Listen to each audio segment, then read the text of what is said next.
My name is Roger Berkowitz, and I'm the founder and academic director of the Hannah Arendt Center at Bard College.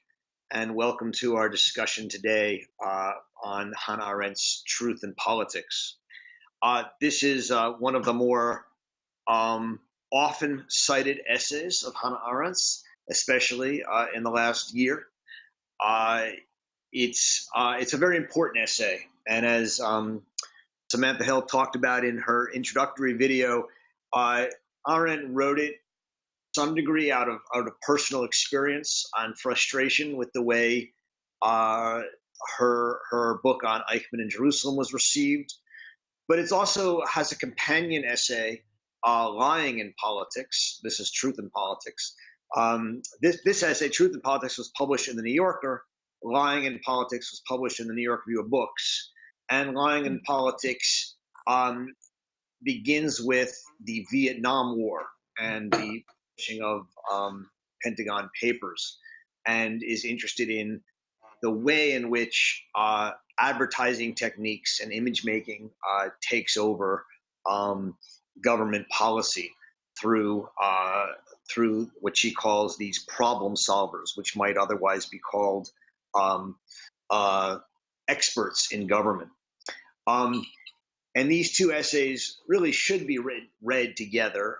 We've talked about Lying in Politics before in another session, and those of you who'd like to go back and listen to it, you can find it on our Vimeo page. Go back and listen to the discussion of that essay. But I want to start and focus today primarily on this one, Truth in Politics, and the thesis of the essay. If you will allow me to try and take a very complicated essay and put it into simple terms, is that in the modern era, in a way that did not exist before, there is the possibility that politics can eradicate truth. And that truth is actually an existential precondition for human life. So if you in the very beginning of the essay, she says truth and politics are on bad terms. It's an old problem. But she says that there's the old saying that give me justice or give me death is sort of an absurdity, because of course we'd rather have be alive, even if it's unjust. But that she said if we were to change it to give me truth or give me death, it's actually less absurd, because human life is not possible without truth, without saying what is, legein ta onta. She cites the Greek phrase from Herodotus, without what she says permanence, perseverance, and a world that is common and that lasts and endures in some way. Human life, she thinks, is not possible. In such a life, without truth, we'd be reduced to simply survival, which for Arendt is a kind of animal-like or non-human existence. And so the challenge that the essay is really confronting, if I'm right in this overarching reading, is that with the introduction of what she calls in part 4 of the essay, the modern lie, which is the lie that is not just about hiding the truth and not about deceiving others, but is about remaking the world, mass manipulation of fact, the modern lie, which destroys instead of hiding the truth, and is a lie to the self and not to others.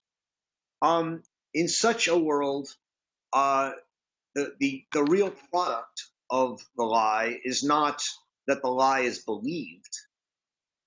It is that we don't believe anything, or what she calls cynicism. And she says, in such a situation on page 253, reality wobbles. This is one of my favorite Arendtisms, if you want to call it that. Reality wobbles. The world wobbles. And we live increasingly in a world without truth. in which there's nothing to hang on to. There's no duration, no durability. So if you've read The Human Condition, the world, that which preserves and holds us together and unites us as not just individuals struggling to survive like animals, but as part of a tradition and a people and a world, it wobbles and it disappears. And once that happens, she says it's very hard to put Humpty Dumpty back together again. And the last section, section 5, is about how to prevent the world from being destroyed in an age of the modern lie. And her answer is that we need to preserve a non-political realm. If politics is going to be antithetical to and dangerous to truth, we need non-political realms to persist such that we preserve this common idea, this common world. And she mentions a number of them in this last section: the solitude of the philosopher, the impartiality of the historian or the judge, the isolation of the scientist, and the independence of the fact finder, witness, and reporter. So could someone turn off your mics so we don't get a I hope that's going to help. And she says that what holds up the world and preserves the world in its truth and its endurance is not politics in the end, but the humanities. And we need the humanities, she says, to tell stories and to say what is. We need storytellers, artists. And what the storytellers do is they teach us to reconcile with reality, to accept things how they are. How do they do that? Well, in a certain sense, they make beautiful tragedy. They teach us that tragedy and pain and the awful horror of much of life can be accepted and reconciled with if we see the beauty in it and see what we can learn from it and take from it. And that is what she means by amor mundi, to love the world. That is the great challenge for her in the modern age. So I've, in a sense, tried to give a wide-ranging view of the essay. I've skipped over the long parts in the middle, parts 2 and 3, which are about part 2 about rational truths, and part 3 about the need for judgment as opposed to truth. They're very important parts. But let me say that a lot of people are very interested in this essay because of what they consider to be the assault on truth in contemporary politics. That is certainly something Arendt would share. But I would also say two things. One is that she thinks this is certainly bipartisan, and she thinks that it is something that the governments of the world have been doing for a long time now. And secondly, what she believes is the proper response to this kind of attack on truth is not resistance in the form of a lying response to the lie, but an outside of politics affirmation of the importance of truth-telling, and thus an affirmation of spaces in which truth will be told, whether those are academies or courtrooms or newspapers or some other organization. So let me stop there. And I see there's already a bunch of things in the chat. And we'll see if we can have an interesting conversation about this very rich and complicated essay. I see Bob has written, what are we to make of Dan Patrick Moynihan's wonderful quote, approximately, "Sir, you are entitled to your own opinion, but not your own facts." That's one of the great ones. And by the way, in the original, he actually, I think, references Arendt in that. From an Arendtian perspective, Moynihan is an anomaly, as the senator was both in politics and yet outside of it as a truth teller. Or that's a question. Was Moynihan simply wrong, confused, not knowing where he was standing, or is Arendt saying that factual truth is not in play, only political propositional truth is? This leads to the larger question of what Arendt is talking about, if not politics as practiced or facts are challenged, that it is an idea of a Platonic cave. If that, then how does this reconcile with her existential commitment to appearance? All right, Bob, this is a deep and many-sided question. So let me begin, and you can chime in, and others can chime in, and say this. In section, what is it? 2 of the essay is where much of this comes to play. And it's a fascinating section because it starts off with her saying this conflict between rational truth and politics and truth was originally a conflict between rational truth and opinion. And it was between Plato and the citizens. And for Plato, the truth should win out over opinion because the true was true and opinion was false, deceptive. And she says, over the last few centuries, millennia, the opposite has happened. Opinion has won. Nobody today would say to the people, oh, well, the Bible says it's so it's true. Or natural law says this is true, so it's true. And she says, truth has lost the war with opinion. Opinion has won, and it seems like it's over. But she says the one place where this battle seems to not be over and where it seems to really be raging is the question of factual truth, not rational truth. And she has that great line on page 231 where she says, we witness today a toleration of so many diverse opinions on religious and philosophical matters. And factual truth, if it happens to oppose a given group's profit or pleasure, is greeted today with greater hostility than ever before. And this is an extraordinary insight. Now, of course, it seems commonplace. But it's easy to deny facts, to taboo facts, to erase facts. And what she says is when facts are unreliable, we lose faith in the world, right? This is what we were saying before. And yet here's the problem. Facts are unreliable.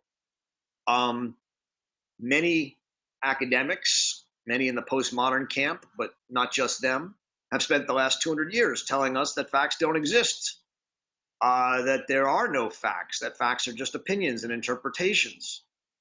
And Arendt says they're probably right. They are right. But, and here's the big but, even though they're right, we admit the right of opinion and interpretation, but not the right to rewrite the factual matter itself. And so this is, I think, the paradox that Bob is pointing us to. How do we admit that they're right and that, facts are subject to interpretation, facts are always contingent, and yet, on the other hand, we don't admit the right to rewrite the factual matter itself. And if there's an answer, and I think there is, if there's a way to resolve this paradox, and I think there is, it has something to do with this idea of the world and common sense that Arendt is talking about. It's when we say that Belgium didn't invade Germany, right? And that's a fact. It is a fact. It's a fact that could be lost. It's a contingent fact. And yet it's a fact that in our world can't be denied without our world wobbling, to use her scientific terminology. And so there's a certain way in which the facts that she is talking about are not simple facts in the way we often simplistically problematically talk about facts today. They're facts that can't be denied without our world wobbling. Um, and uh, and and so that, go back to the opening footnote on the first page of the essay, where she's talking about the Eichmann essay, and she's like, people denied the facts I told about Eichmann.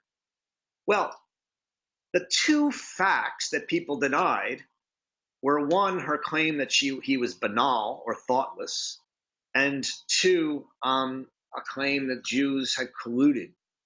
Now, the fact that Jews had colluded is true. No one denies that, but they denied the meaning of it. And the fact that Eichmann was banal how is that a fact? I mean, she says this in many places, many times. This was simply a fact. Well, it's her interpretation of Eichmann. And yet she saw it as something that was so true to anyone who actually saw Eichmann, that it was something that you couldn't deny, and that the people denying it were not denying it because it wasn't a fact. They were denying because they didn't want it to be a fact. And so it is absolutely essential for her that we not deny things simply because we want them to disappear, that we not rewrite the factual matter, which doesn't mean we can't. And so when we say that we need to hold on to facts and not rewrite the factual matter, we're not saying that's because the facts are inviolable and can't be rewritten. No, it's precisely that they can be rewritten and they are violable, which is why when we have things that we've come to accept as facts, we have to be exceedingly careful about not simply erasing them or violating them. Now, it may turn out that over time we come to see what we thought of as facts as not facts, but that takes a long time, and the world has to shift in a certain way for something like that to happen. So just to finish this, and then I'll open up the comment, because this is a very complicated thing. You are entitled to your own opinion, but not your own facts. Absolutely. But what is the line between facts and opinion, right? And this is a very difficult question. So just to use one example, which I use a lot, because I think it's a complicated one and one that has meaning today.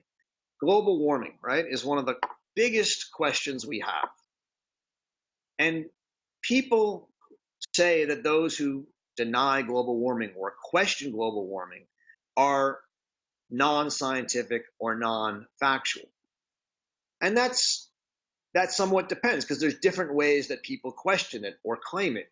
But one of the main ones is to say, well, yes, the temperatures are rising, and they're rising because of human involvement. This is what many of the other side or the skeptics say.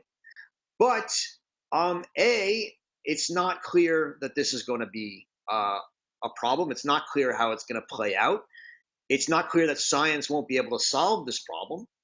And C, it's not clear that simply regulating ourselves to death over it is the right way to solve it. Now, where are the facts and where are the opinions? The point I take Arendt to be making in a debate like global warming, right, is that we absolutely have to insist that people not deny the factual matter. But when people make arguments we don't like and we say, well, you're denying the factual matter, when they're actually not denying the factual matter, we weaken the factual matter, not strengthen it. And that it's incumbent upon us to insist upon facts, but also meet their arguments with other arguments, not with claims that they're rejecting facts. And that's one example of how I see Arendt's trying to move in this line of fact and opinion, Bob. So I'll stop there. I've talked for a while. I apologize. It's a complicated question. Let me hear what other people have to say and see if we can make some light shine. Bob, you want to respond first? Maybe obliquely. There is the word fact. We all know, we all have a strong sense of what that means. So, if we back into this question from that assumption, maybe it's a fact. So what is a fact? And I think of if we're going to have a conversation, we have to use words in mostly the same manner. And I think of Kurt Gödel, the mathematician, who said that any logical system, I suppose that applies to conversation as well, must contain or must make certain assumptions. Without those common assumptions, we're talking gibberish to one another. Yeah. So I think there's two parts of it, right? One is a fact. My jacket, or I don't even know what color it is, so I'll stop. My shirt is sort of greenish. And I think Bob's is either greenish or bluish. Those are facts, right? Not opinions. Now, of course, some people are colorblind. Some people see colors differently.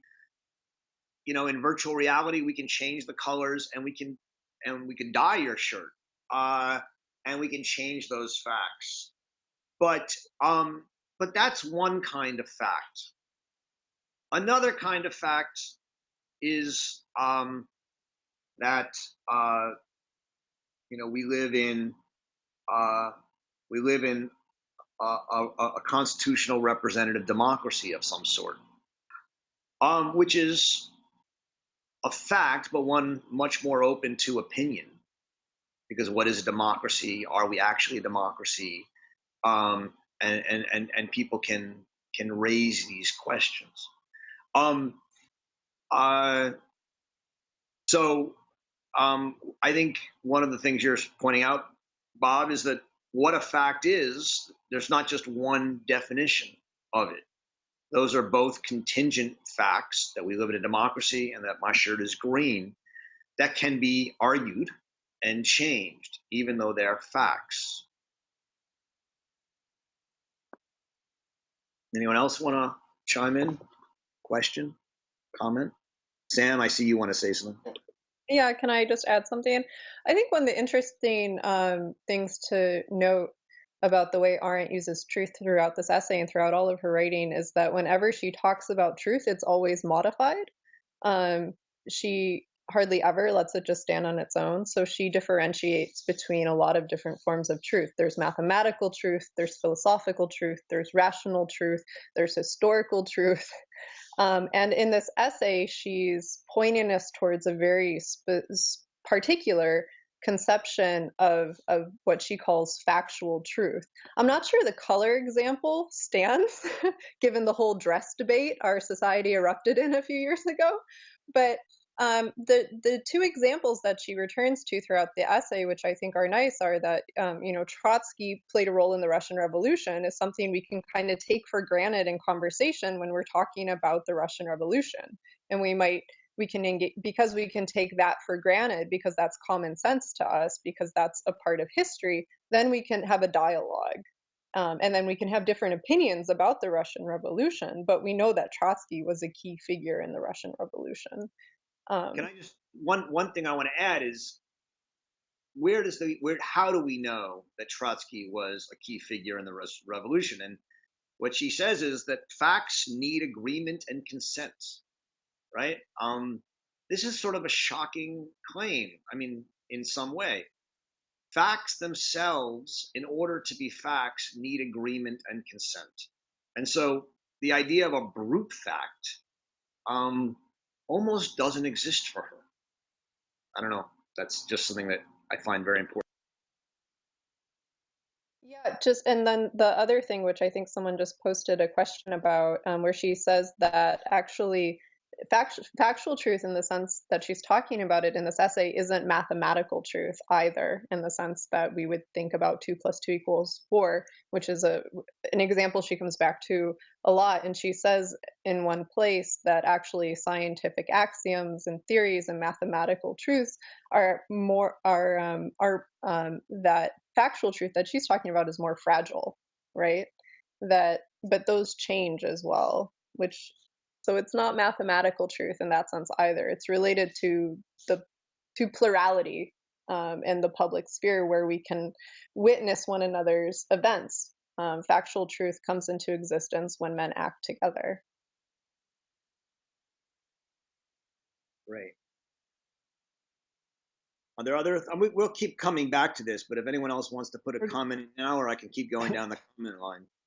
She could have entitled the essay "Lies in Politics" and probably been closer to what the subject of the essay is, where lies become the normal in politics, and that's the issue we deal with.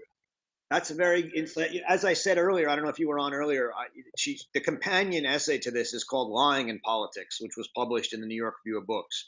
This one was published in the New Yorker.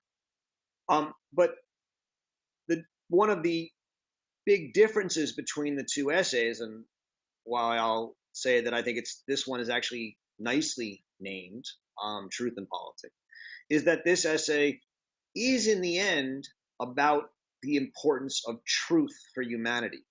That's what I was trying to talk about in the beginning, at the introduction. It's about why we need a truthful world, and why lies, in the sense of the modern lie, which leads to cynicism, is so dangerous to human life. One of the, and here's where I take something what you're saying, Pat, which is that there's an important way in which this essay is not about what's going on now with those who think that the president is a liar and is lying so much, in the sense that it's not about those lies on a lie by lie basis. What it's about is what happens when you have multiple machines, propaganda machines, spouting alternate versions of reality at each other, such that reality itself wobbles. So it's about the importance of truth and why we need to keep and preserve some realms of truth from this political propaganda war that is increasingly our political reality. And so it's not so much interested in political lies as in saying, once we live in a world of the modern political lie, we have a problem. The problem is, how do we maintain truth in such a world? Well, I'd like to speak to that, Roger. Hey, Stephen. Because this goes back to what you were saying about needing to preserve realms outside of politics. Trotsky was very much involved in the Russian Revolution, but if you murder Trotsky and eliminate every document and any person who will speak to that, then that fact disappears from the world. Similarly, in China, you can't learn about the Great Famine. That's not a fact in China. So this goes back to what you were saying about the need for storytellers, for institutions, legal institutions, academic institutions. Without those, we're in danger of losing the facts that we depend on. Absolutely. One of the there's always those moments in Arendt where she changes her mind, which are always some of the more interesting. One of them is on the idea of what she calls holes of oblivion. So in the end of the Origins of Totalitarianism, in the section on total domination, she talks about the modern lie and the ability to create holes of oblivion where facts disappear. And in Eichmann in Jerusalem, at the end, in the epilogue, she returns to this idea of holes of oblivion. And in one of my favorite lines, she says, "The holes of oblivion do not exist." And what she says is, no matter how totalitarian you become, you cannot eradicate truth from the world. Somewhere, someone will remember. Someone will make it into a story. Somewhere it will be buried deep in the sands. And even if it's 1,000 years later, someone will remember it. And it will be told. Truth, she says, and that's that's a different tone than she takes in Origins. It's sort of a change. And it's one of the, you look at those changes in her work and you find the meaning in them. And so I think I take that to be what you're saying somewhat, Stephen, is that, she says here as well, totalitarian modern lies are dangerous because they seek finality and completeness. She has that on page 250. But she also says that they never succeed. They never fully do. There's always going to be a space left where the stories will preserve. It may take centuries or decades or centuries before those stories really come out again, but she becomes confident. I think that's the 20 years after the war. She became, I think, confident that truths reassert themselves, and the importance of storytelling is deeply important in that. But that comes back to a discussion you and I were having on email that I'll sort of let people in on, right? Which is, to what extent journalists today, and those of us in the humanities today, should be responding to the political events in a political way, or affirming our journalistic or academic independence. And I think this is a big question for people. I think reasonable people will definitely disagree on this answer. There's no doubt in my mind Arendt's answer, which is that we should be affirming our impartiality, which is not the same as our objectivity, and we should be affirming our independence. That doesn't mean not calling a lie, but it means calling lies on all sides, and it means not allowing oneself to be used on one side or the other, or at least not trying not to allow oneself. One can always be used against one's will on one side or the other.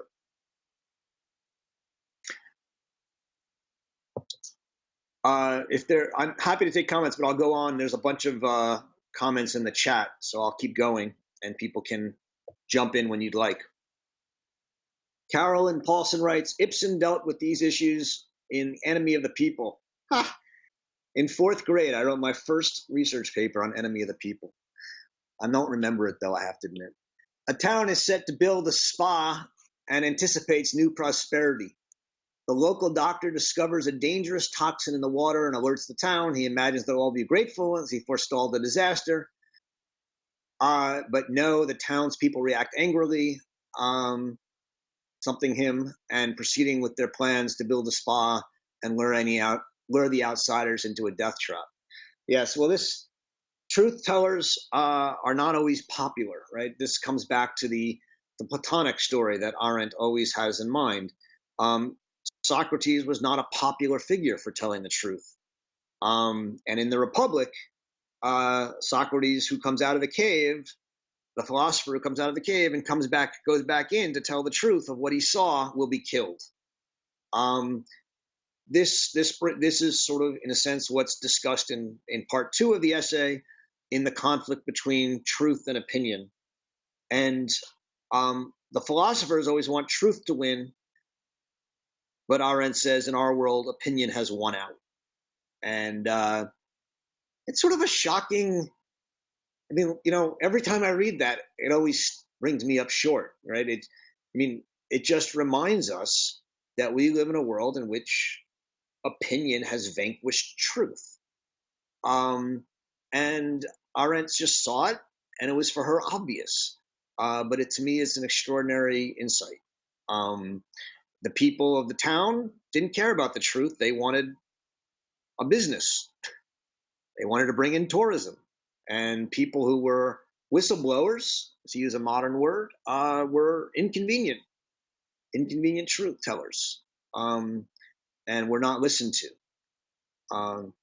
Did you want to say more about that, Carolyn, or anyone else? Or I'm just riffing on what you've written.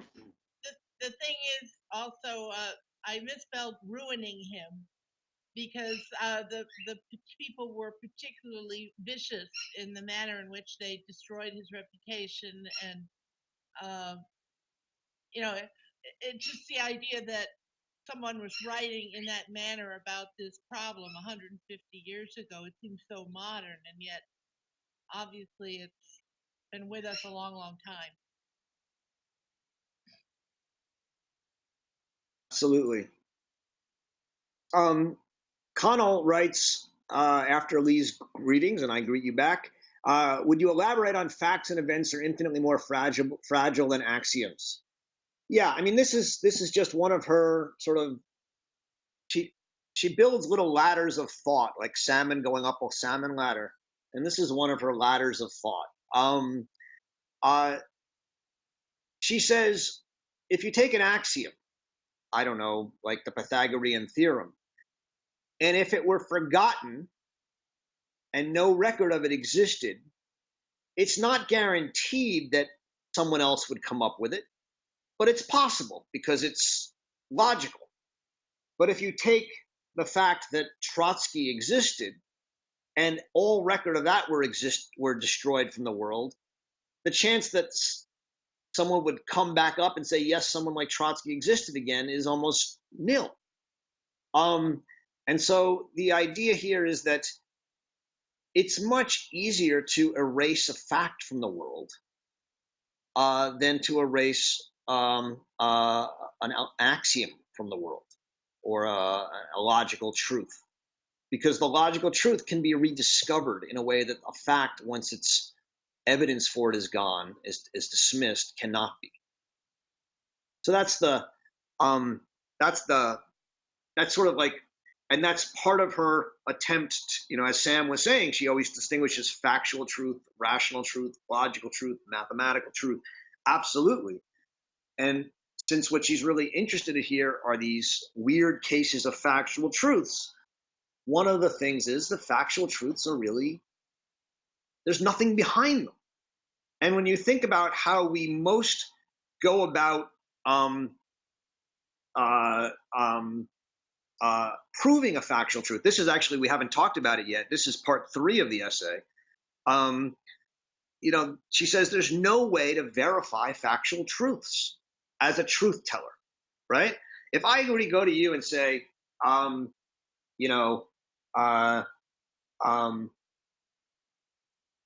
Donald Trump, engaged in an activity with Russia, right? And I gave you an example. And you were to say, prove it. I would say, I swear.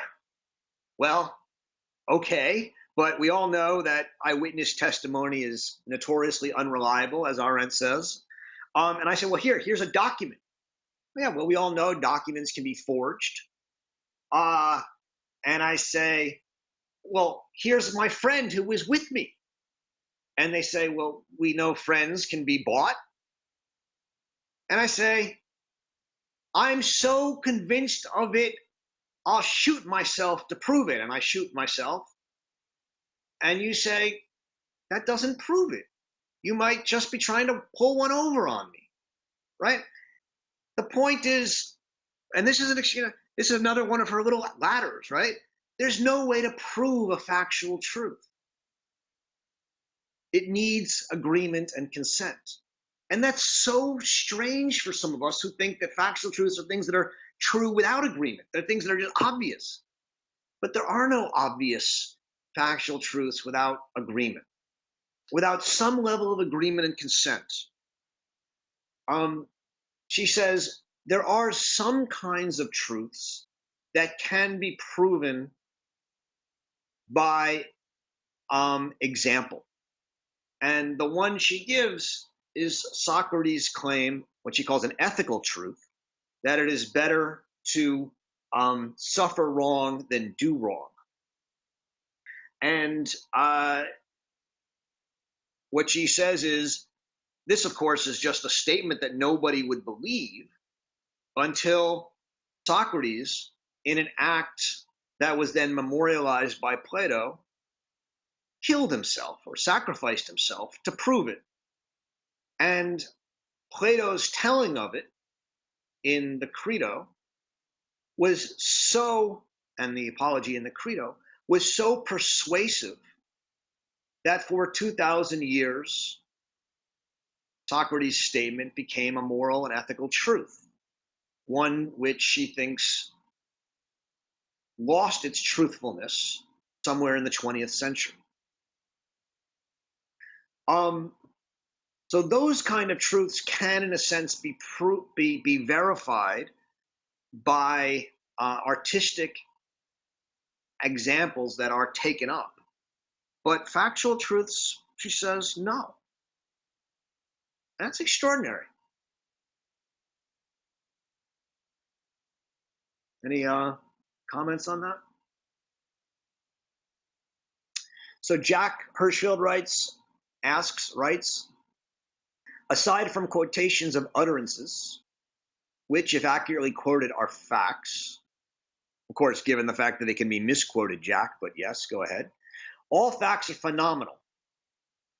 And facts that we propose, phenomenal, if you're not speaking Greek, means they're phenomena. They exist in the world. They appear. They have light and appear. And facts that we propose or share are abstracted from the phenomena so as to be dependent on language, which is always, perhaps by definition, no longer factual. Germany invaded Belgium in August 1914. Well, invasion is not necessarily a fact. Okay, that's a nice point. Facts are phenomenal. Phenomena are phenomenal. I don't, I'm gonna push back on Jack at this. At least at the beginning, I'm trying to think it through. Right, this is not a distinction I've thought through before. But facts, she says, need agreement and consent. I think, Jack, you're using facts when you're saying they're phenomenal in this sense that I'm actually trying to push back against, which is that they're obvious, the things that you just see and therefore they are. No. I don't think that's what she means by facts. Go ahead, Jack. That's not. I think that's not exactly what I mean, and I think Sam actually discussed this in some way in her presentation, which I really admired, which came to this point, which is that we have an apprehension of reality. We have an experience, right? Each of us individually, and we create a story out of that. We make our own world out of what it is that we perceive. And then the world, in the Arendtian sense, is created by mutual discussion and agreement and so on and so forth, by sharing what it is that we've experienced. But what we've experienced is our narrow understanding of phenomena that are out there. So we know that there's something going on, and we try to agree as to what it is that's going on. So what's going on, that's factual. But what our agreement is the best approximation that we can come to, creating a world out of what we perceive. And a lot of the divisions, of course, come out of disagreements about what we have perceived. So the way we do that is through language. So we're very dependent on language to create the world that we, right? But the world exists independent of our descriptions of it, independent of how we communicate with each other about it. We have our own world, the story that we tell ourselves internally, and we have the world that we create by communicating with others. And then there is the phenomenal world, which we can only approximate. It's like the cave story. It's really a little bit like the cave story, right? So I think what's important to me about this is it's the relationship to fact. That is, we use the term fact, but fact, when we describe facts, they're always somehow tinged with opinion. We can't escape that. And I gave that example that, yes, indeed, Germany did invade Belgium in August of 1914. What do we mean by invasion, right? Germany invaded Poland in 1939, and they said they were defending themselves. So, it's what you mean by invasion is really very what you mean by anything, right? And there has to be some kind of agreement, this kind of social agreement to arrive at facts. And facts we don't know what the facts are independent of the ways in which we create a story ourselves and create a story with others. And this is why art is so important. This is I think the essence of her claim for the importance of art, because it is through art that we approach that phenomenal world in a much clearer way than discussion.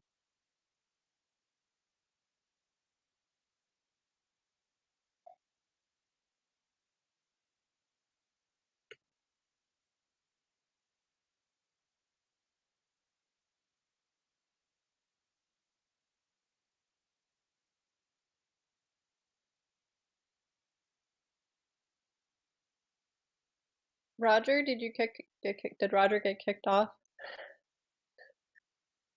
Um, I I think you're I'll pick up until he comes back on, just as a response. You're referring, I think, to what I was talking about at the beginning of the video introduction, in response to the footnote that Arendt wrote for the essay Truth and Politics. Just as a side note, she started keeping notes on truth and politics in her thinking diary in 1963, which of course is a really, I think, important year in the history of American politics. And she's thinking about this essay for a long time. But she draws our attention to, how do you reckon with, um, when you present your experiences of the world and somebody else challenges your experiences of the world, or says that you're lying, which of course people said about Arendt's coverage of the Eichmann and Jerusalem trial. And I think on one level she was trying to make sense of that. But we live on the earth and we inhabit the world. And I think we've been talking about this, reading this book, especially in the essay on culture. We make the world when we fabricate the world, right? And the things that remain in the world, poetry, language, buildings, the things that create the public sphere, which allows us to appear and interact with one another.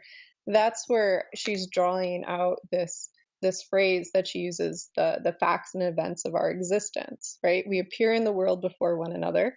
We have experiences. We bring our own histories with us into the world, and then we can engage in dialogue with one another about what we've experienced. Does that follow what you were saying, Jack? Roger, back on? Yes. Yeah, Yes. I'm on. Okay. I can't see. Who's talking? I apologize, guys. Sam's talking. I Well, apologize for that. I think Sam. I just need to. I want to respond very quickly to Sam, and then to turn it back over to everybody else. I kind of trailed off at the end there, but yeah. That's. I think you summarized pretty much the way I heard what you had originally said, and I just transposed it into my own view which I have about the world, which is that the world exists independent of the way we think about it, and that the way we think about it is the only way in which we really know it, and that to know it better, we have to communicate with each other, and the way in which we do that is language, which is one step away from the phenomena themselves, and therefore limits our access to truth, or to reality, or whatever it is that's out there, right? And that's really, it's a very simple point, but that's really the point that I was making.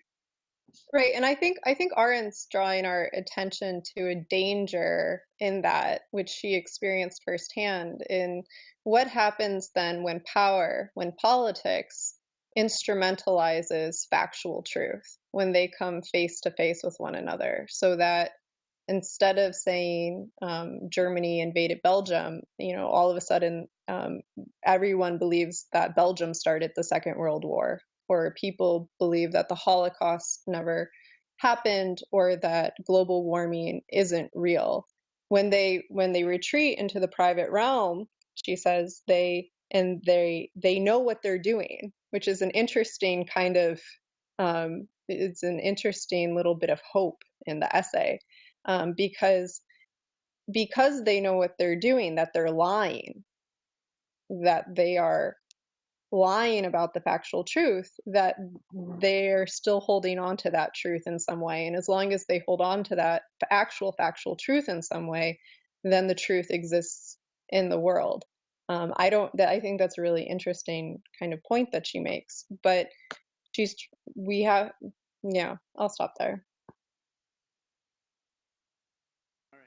Yes, I just need to.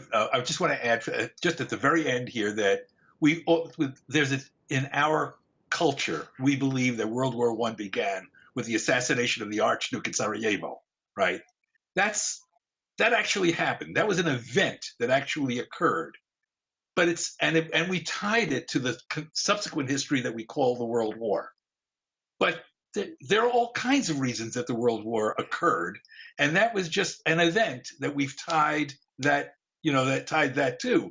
So you're not denying the truth when you say that's how it started, but in a way you are, unless you explore completely what the relationships were between the countries that were involved, and all of the utterances and all of the history and the books and books and books that have been written, and the testimony that has been given about the time. So it's not a lie. The Archduke was in fact assassinated, did actually happen, and there were reactions to it. But whether that's whether that caused or started or whatever it is that World War I is a whole nother matter, and it's only an interpretation that we've put on it. I'm done. Thank you. I would challenge Jack's statement that language limits our access to phenomena. I think it enables our access to phenomena. I mean, without language, what else are you going to use? Well, you use your other senses, I suppose, but how do you communicate that? Well, even the other senses only make sense within a linguistic frame. I mean, that we could get into the old, if a tree falls in the forest and no one's around to hear it, make a sound. But for Arendt, very much the answer is no. And they have to take that seriously. For her, while there may or may not be a world outside of human experience, the world is a humanly understood and thought world, and it exists in language. And so without humans interpreting and understanding the world, which she always puts in quotation marks for that reason, is not there. And so that she has a very easy answer to that old philosophical dilemma. The Archduke was assassinated. That's a fact. That it caused World War I or started World War I is an opinion. That's the simplistic Daniel Patrick Moynihan distinction. It works. Arendt would say you can't deny the factual matter. You can, of course, refute that it's the cause of World War I by making arguments.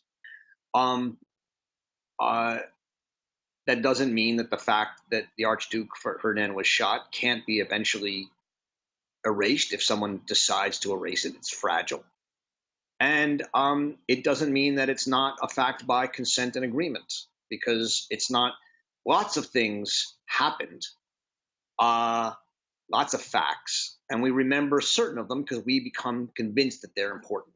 The fact that happened and it's been held out, and of all the trillions of facts that happened that day, it's been held on to as meaningful, is not because it, by some true thing, World War I, but because by consent and agreement, we have over time given that fact meaning. And And once we do, it's part of our world. It's part of the ground we walk on and the sky above us. And we can't really exist without it.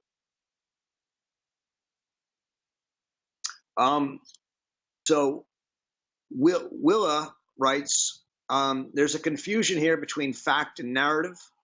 Many narratives can be created from the same set of facts in a variety of ways. Do we miss an important issue by focusing on facts and not looking at how people put them together into narratives? That's great. And I think that's sort of what I was just trying to get at with the Arch Ferdinand example, right? There were tons of facts that probably could have been pointed to at the time as the factual beginning of World War I, right? I mean, it's not the only one. It was one of them, and it was given a narrative that made it significant. In a sense, another great example of this, and it's one close to our hearts here in this virtual reading group, is Hannah Arendt's trial report on the trial of Eichmann in Jerusalem, right? That was a trial written about by hundreds and hundreds of people. And there were many different narratives. Hannah Arendt's essay in the New Yorker and then the book, over time, became the dominant narrative of how the Eichmann trial has been seen. You know, Deborah Lipstadt, who she and I disagree about a lot, and I think she gets Arendt wrong on a lot of things, writes a book on the 50th anniversary of the trial and says, Hannah Arendt's narrative has been so successful that all the other narratives have been lost. And we need to, in a sense, fight back and resurrect some of those other narratives. And one of those narratives, Deborah Lipstadt says, is that, you know, the trial was for many people the first moment when Jews began talking about their experiences during the Holocaust. I mean, some of you have parents or grandparents who are survivors, and one of the things you'll always hear is nobody talked about it prior to 1961. And by Hausner bringing up dozens and dozens and dozens of survivors and having them tell their story, that, in a sense, began the process of storytelling about surviving. And as those of you who've read Arendt know, she didn't particularly like that. She thought it was an unimportant part of the trial, and she was somewhat dismissive of it. And she said that it took away from the focus of the trial on justice, and she was right. And yet, that's a part of the trial that was somewhat ignored in her narrative. And so more recent narratives have tried to focus on that and bring it back. And so, Willa, I think that's an example of the ways in which narratives very much control how we see things. And if we just look at facts, we'll miss things. We have to look at the competing narratives of the facts. I don't know if you want to respond, Willa, or anyone else has anything they want to say.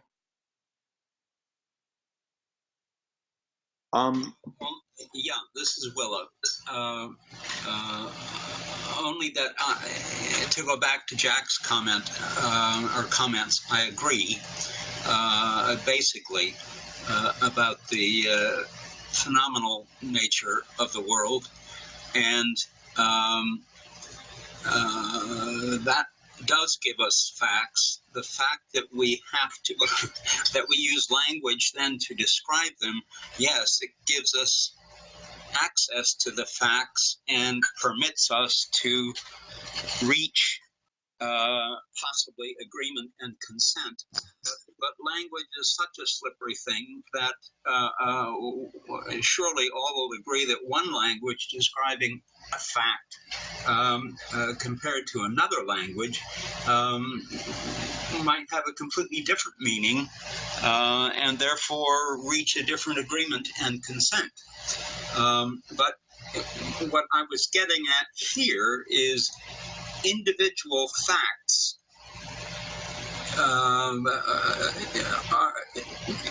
really are almost irrelevant unless we put them into a story. And then the question is whether we've included them all. Is it even possible to include them all in the story?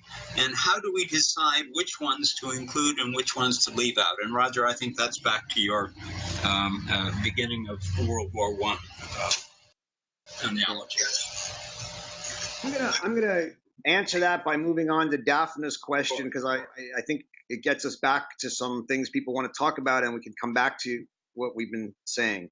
Daphne writes, the frightening thing is that we are actually seeing the totalitarian erosion of truth, and so helpless today to stop it.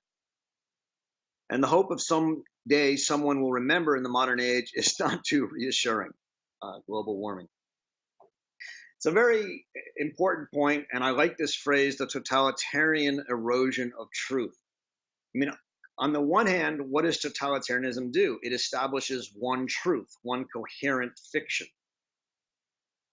And yet, what Arendt says is that it can never fully destroy the other truths. And so in these attempts to create one truth, what you do is you destroy truth. And I think that's right. But it would be interesting to know, Daphne, what you mean by the totalitarian erosion of truth, because I'm going to be a little provocative here. I hope you don't mind, those of you who know me. Arendt was really worried about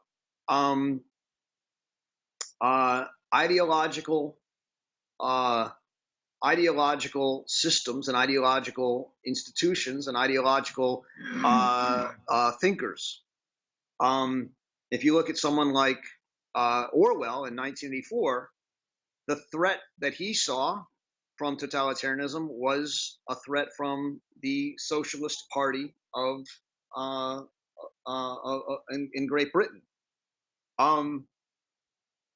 Part of what I think many people see over the last 20 or 30 years is that they saw happening, many people that are not on this call, is that a mainstream ideological version of truth emerged, which asserted itself as reality, and yet didn't speak to the reality of large numbers of people in this country and around the world. And it was largely, however you want to call it, a cosmopolitan, globalist, elite version of truth. And part of what's going on right now is other people fighting back with a different version of truth, which is as ideological and as one-sided and as totalitarian as the former. And so one way to see what we're witnessing right now are two competing ideological versions of truth, both mobilizing enormous apparatuses of propaganda and lying and the manipulation of fact against each other in a way that threatens to destroy truth in general. I don't know if that's what you meant, Daphne, but well, I was reacting. I wrote that when you were talking about the fact that when we're fed so many lies, and I'm not talking about which side the lies are coming from, we begin to be cynical and lose our belief in truth itself. And I feel that we're in that period right now, that there is a cynicism that makes it difficult to believe anything anybody tells you anymore. And so when you were saying, as a reassuring element of what Hannah Arendt is saying, is that somewhere, someday, someone will remember the truth, that wasn't particularly reassuring to me at this point. That's my point then. I don't know if there's a real question there. Well, it's a question, and I mean, but basically, one of the things Hannah Arendt is saying that is, look, tyrannies are going to emerge, and propaganda is going to emerge, and people are going to get upset, and they should, because there's political interests at stake. But for the most part, and this is the reconciling aspect, we have to be able to reconcile ourselves to the fact of the world that people disagree with us, and that sometimes the majority of people disagrees with us. And while we may see it as tragic and awful and it's terrible, and there may be reasons to think that, we may also have to embrace and love and reconcile ourselves to the world, even if it's a world we find at times horrific. And that's I think, a somewhat unpopular view of hers, to say the least, in certain circles. I think there's a very good point by Harold here about juries. I assume that to be the case. Apparently, it takes 12 people to determine the truth, even in matters of life and death. That's an excellent insight. I mean, we make a distinction between juries as finders of fact and judges as propounders of law. That's not a traditional distinction. And the traditional jury decided both fact and law, or just gave a verdict. And what is a verdict? It's a ver dicere, a speaking of the truth. And how can you separate the law from the facts? But even today, when we think that the jury is simply a fact finder, the fact finder is a body of consensus and agreement. I think that's an extraordinary insight. I appreciate that, Harold. I hadn't thought of that before. Colette writes that she's grown a bit lost, and we're not saying that facts are truth. That facts are the truth? What are we? We are not saying that facts are the truth, are we? No, the facts are not the truth. Truth is, as a verdict is, a speaking of the truth, always a mix of fact and opinion, which is why it's complicated to distinguish fact and opinion. And even the factual matter itself has some agreement and opinion in it. And that doesn't mean, though, that it's not a fact and something we have to hold on to. Mitch writes, it seems to me we are touching on now very old, but apparently still relevant philosophic questions concerning realism about value and whether truth is constituted by social agreement of some kind, or rather in the rationalist proposition that truth has an independence from the human mind, the question of single individual and collective communities notwithstanding. Okay, so Arendt is certainly not a rationalist. Well, as Sam said, and I think she's right, there are different kinds of truth. There's rational truths, which exist independently of agreement.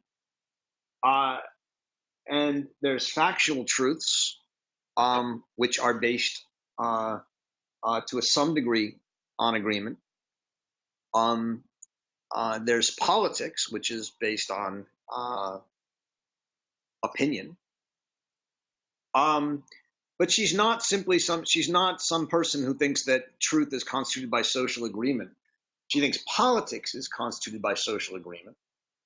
But she thinks truth is something that, yeah, okay, there's an agreement that has to happen, but for her it doesn't happen simply by polling or et cetera. That's politics. It comes to be seen as common sense, and thus how does that happen is an important question.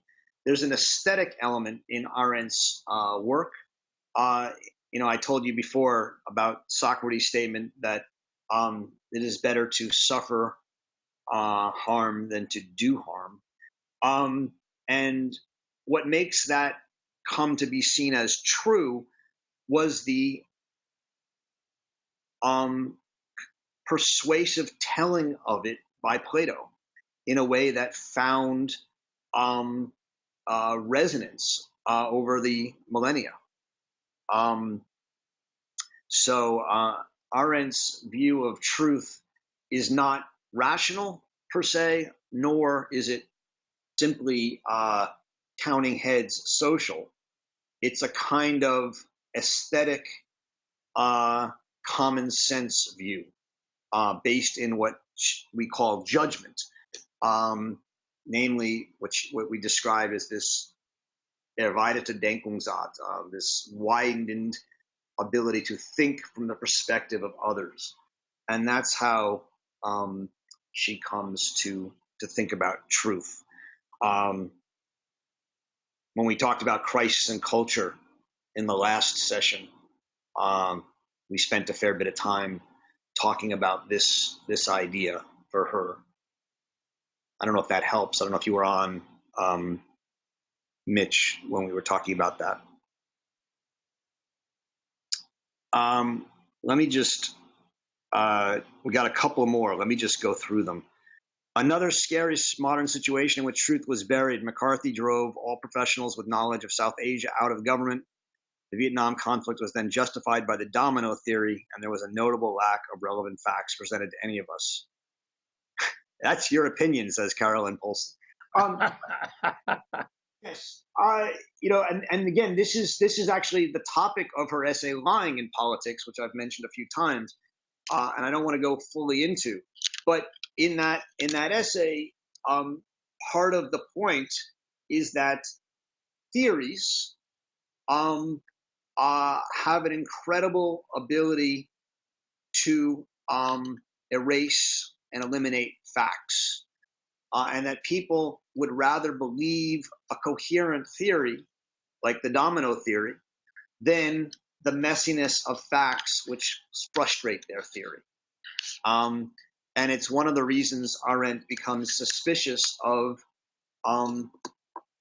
what she calls problem solvers in government, intellectuals, PhDs, people who are very good at thinking abstractly and rationally, and thus very good at denying reality.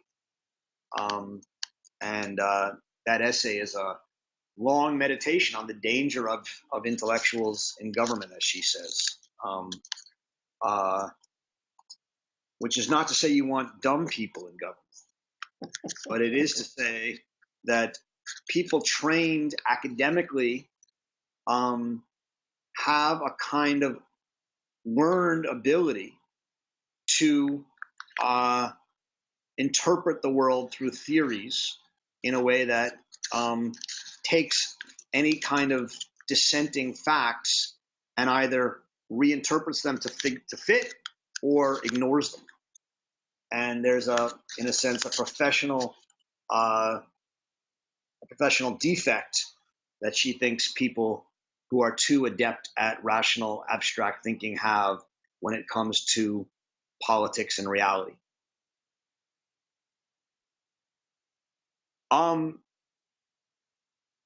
Suzanne Ouellette writes, Helen Benedict, who I don't know, journalist and professor of journalism, conducted a systematic social scientific study of pregnancy and motherhood among very young, disadvantaged women. She chose to write a novel about what she learned rather than publish an empirical article with statistics. She felt the novel would come closer to carrying the truth of the young women's lives. Does this address what Arendt is seeking at the end of her essay? I haven't read her novel. I apologize. So it's hard for me to know for sure. But what I take Arendt to be saying at the end of her essay, and it may then fit, is that if you're talking about young women who become pregnant from disadvantaged backgrounds, the attempt to present facts will not A, make your case in the way you want to make it, or B, tell the truth, right? Facts themselves don't tell truths. And so there's a question of how you want to present them and the truth you want to tell. If your truth is complicated, I think a story, a work of fiction, often is a much better way to get at that complicated truth. Now, there are ways of writing nonfiction that I think also insist on complexity and resist simplification. So I don't think you have to write it in fiction, but I think fiction can be helpful. Sam turns us towards a quote from page 233 to 234 on the relationship between factual truth and opinion. Right, I think I was referring to it earlier. This is where she's moving from the fact that she says that opinions have vanquished rational truth, but now we're talking about factual truth. And Arendt says, strangely, however, this is not the case for the clash of factual truth and politics, which we witness today on such a large scale, has in some respects at least very similar traits. While probably no former time tolerated so many diverse opinions on religious or philosophical matters, factual truth, if it happens to oppose a given group's profit or pleasure, is greeted today with greater hostility than ever before. To be sure, state secrets have always existed. Every government must classify certain information, withhold it from public notice. With this, I am not concerned here. The facts I have in mind are publicly known, and yet the same public that knows them can successfully and often spontaneously taboo their public discussion and treat them as though they were what they are not, namely secrets.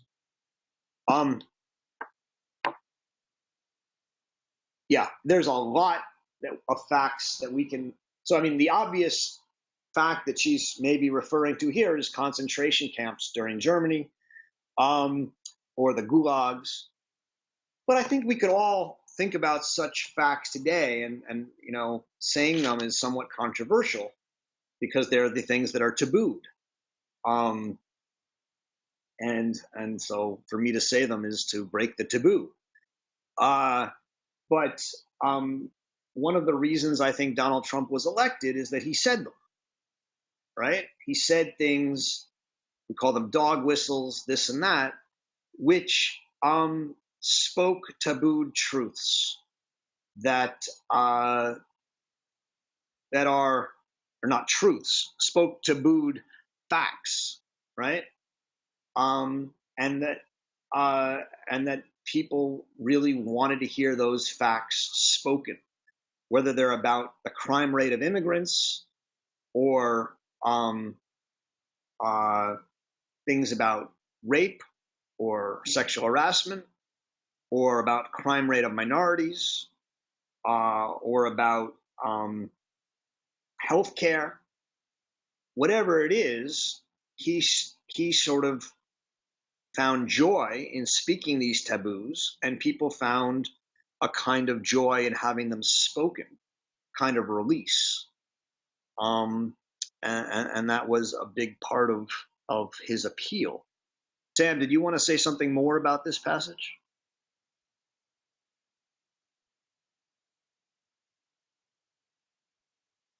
I don't know if Sam. It's funny. You started. It's been funny today. You started at the end of the quote that I posted. I actually took us back up a little further, which was great because I posted it because you mentioned it. But I think it's interesting that Arendt emphasizes that facts and opinions are not antagonistic to one another, that they actually inform one another in a certain way. And this throws us back to the public sphere and the dialogue where we exchange our opinions and we exchange our experiences and events. And that's where we tell stories. That's where we hear one another's stories. And then just at the end of the lineup, she says, freedom of opinion is a farce unless factual information is guaranteed. And that just feels very relevant to me today in conversations where we're talking about the importance of having a free press where people can express their opinions, but if journalism and the news media or reporters are not giving any due to factual events and everything is sheer opinion, then it's just a joke. We live in this kind of comedic realm, and I think we are really experiencing that today. I think it's absolutely right. I mean, if you're going to have freedom of opinion, people need to be able to find and read all the facts that they want and say them. Yeah. And if you find the facts offensive, or you find the opinions offensive, this is the problem. We have to respond. I mean, those of you in this group know that this has been an issue we've been talking about for a long time.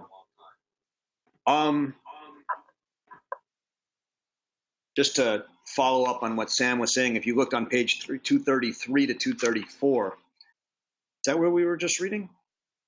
No. Factual truth, on the contrary, is always related to other people, right? This is something we've talked about, consent and agreement. It concerns events and circumstances in which many are involved. It is established by witnesses and depends upon testimony. It exists only to the extent that it is spoken about, even if it occurs in the domain of privacy. It is political by nature. Factual truth is political by nature.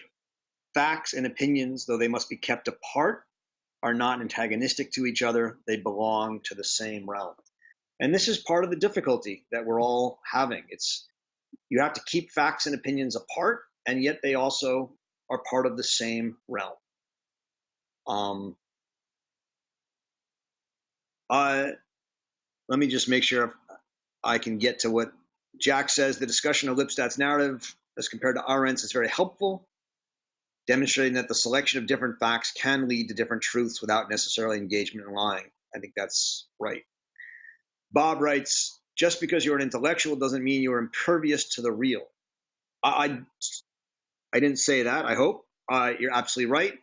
What it means for her is that there's a predisposition in those who are trained at abstractions and rationalizations to fit facts into patterns that will often deny the power of the facts. Bob continues, perhaps it is a weakness of some intellectuals. The Hegelian antithesis is now our president. He has no ideas, just wants to win. Some people think we needed a practical man, a businessman at the head of government. Well, we got it. Okay, so that's a great point. Just what's an intellectual? An intellectual is someone who sees the world through generalities and general truths for Arendt. To that extent, I hate to say it, but Trump would be an intellectual. He is fact deprived insofar as he always sees facts not as facts, but as proving or disproving arguments. He uses them as tools, and that's what intellectuals are. I mean, again, Arendt often has Marxist intellectuals in her mind as intellectuals. I'm going to get Sam's ire going, but they're people who have a theory, and whatever fact comes up, they figure out how that fact proves their theory, right? And that's the kind of intellectual argument she's talking about. I'm not a Marxist, Roger. I know. But anyway, that's what I meant by intellectuals. And in some way, Trump, insofar as he is, I don't think he has a particular ideology except winning, as we've talked about. But he has very little respect for facts outside of their use value, and he makes use of them immediately. And I would say that a lot of people who are talking heads on TV from both sides do the same thing. I mean, anytime a new fact emerges, you can see them on TV. And what they do is they figure out how to fit that fact into their argument. They don't actually question whether their argument might be wrong. That's not what they're there for. They're there to show how that fact supports their argument.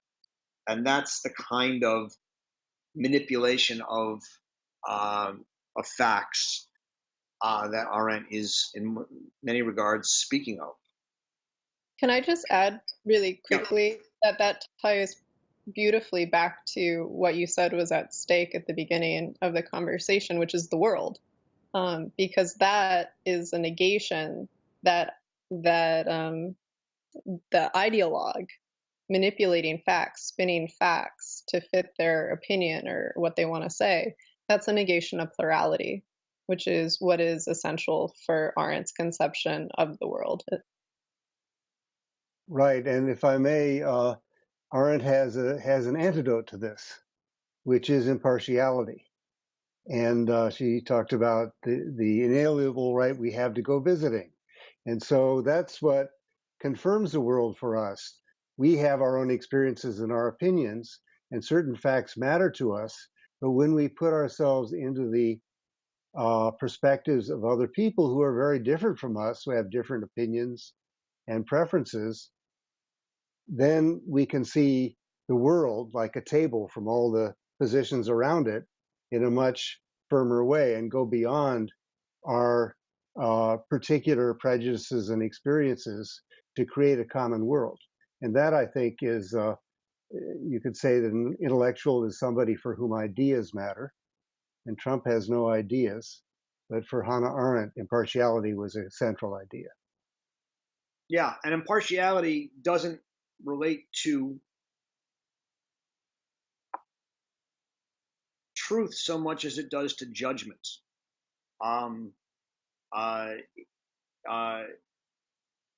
What impartiality allows you to do is to see the different truths that different people have and make a judgment about which one you find more persuasive.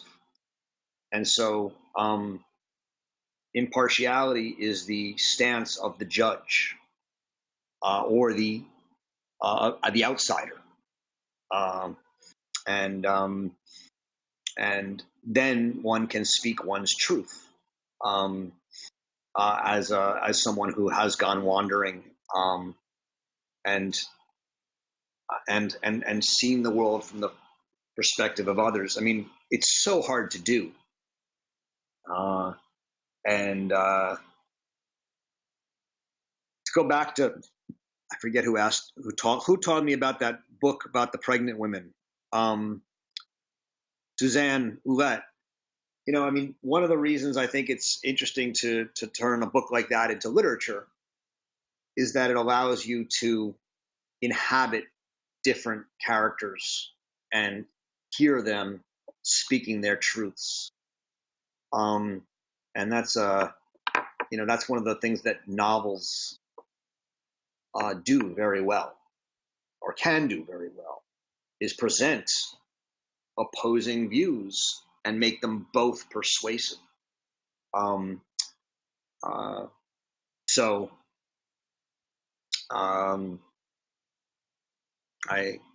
with you all on that. Jack mentions the taboos, right? Two of them. This is Native American land soaked with Native American blood, right? I don't know if that's taboo or if that's what you're supposed to say. Depends where you are, I guess. And the second is the history of American prosperity is based on the exploitation of slaves. Those seem to me not taboos. Those things are things that are saying things that, they're tabooing a certain truth. Or Jack, you want to tell me what you're saying? I'm thinking that these are truths that, although they are uttered by some people, the people who utter them know that they are uttering taboos because they are contrary to the common structure of belief in this country. See, in my world, these would be truths, and anyone who would utter any question of them would be trying to utter a taboo. I think it just depends on what world you're in. Okay. I'll accept that. John Maynard Keynes attributed, "When the facts change, I change my mind. What do you do, sir?" I think we could stop there. I think that's part of what we're trying to aspire to. Anyway, this is I hope that in reading this essay, it makes you more complicated in your reaction to what's going on in politics today rather than less complicated. Maybe not. There is no doubt that the president has taken an attitude towards truth that is unprecedented, at least in the modern era, amongst presidents and politicians. At the same time, I think there's a good argument to be made that part of the reason that the extremism of his attack on facts is so popular is because there's a sense among many people in this country that the mainstream institutions of the country for the last few decades have made it impossible, taboo, to say things which they think are true. And that there's a reaction. And instead of a reaction that led to both sides trying to find some common ground, which is what one might hope for, what we've seen is a reaction in which the extremes have been magnified on both sides. And what we now have is the loss of any meaningful common center where we share a common ground that we walk on in a sky above us. And that's the danger, that the extremes win and we lose the common world. Now, if that happens, it's not the end of the world. It may be the end of the United States, right? As a coherent country. And of course, that's one of the things that becomes a possibility. So one of the real questions over the next decade or two or three is to what extent some kind of reconciliation with reality. And the reality here, I'm being very specific, is the reality of complete divorce of different parts of our country from each other. Can we, in some sense, reconcile ourselves being part of a single political body amidst what are, to many people now, irreconcilable differences? And I don't know the answer to that. But that, to me, is the kind of Arendtian question that this essay raises for us. If that's going to happen, we're going to have to be much more humble in our willingness to listen to those we find disagreeable and worse on all sides, and humble in our willingness to let them live differently than us and create a more limited regulatory and political environment that allows for a greater plurality of worldviews. Either that will happen, or the country probably will not survive. And those are, I'm not sure which one is right. But I will leave you with that to think about. For next week, we're going to meet. Dan, are we meeting in 2 weeks or next week? I think we're meeting next week. We'll send out an email next week. We're reading The Conquest of Space, one of my favorite essays of Hannah Arendt. It's short. I was added to the only later editions of this book. So if you have an early edition of this book for whatever reason, you're going to need to get the PDF that we send out. So make sure you have it. It's a short essay. It's brilliant and wonderful, and I look forward to speaking with you about it next week. Enjoy reading Hannah Arendt. Thank you all very much.